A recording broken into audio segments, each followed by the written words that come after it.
Samantala mga kabrigada, si AFP Chief General Browner iginiit na walang mangyayaring kudita sa ilalim ng kanyang pamumuno. Brigada Kath Austria, ibrigada mo! Brigada! Live report! Walang kudeta sa ilalim ng aking pamumuno. Yan ang idiniin ni AFP Chief of Staff General Romeo Browner Jr. kasunod ng mga kumakalat na espekulasyon at disinformation na may tangkang guluhin ng militar. Iginiit ni General Browner ang profesionalismo ng sandatahang lakas at ang patuloy nitong pagsusulong ng reforma, pananagutan at disiplina sa loob ng organisasyon.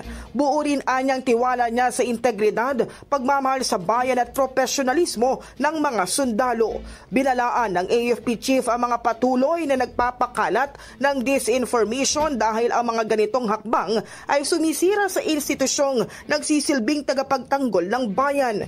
Hinimok din niya ang publiko na maging maingat sa pagtrato sa mga sensitibong usapin kaugnay sa pambansang seguridad at pag-alam ng totoo laban sa mga walang basihang akusasyon.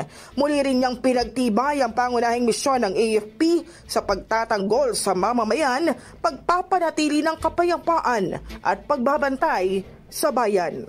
In the heart of changing lives, ako si Brigada Kath Austria ng 105.1 Brigada News sa Manila, The Music and News Authority. Ang bahaging ito ay hatid sa atin ng DriveMax Herbal Capsule. Lalaking angat, tumatagal.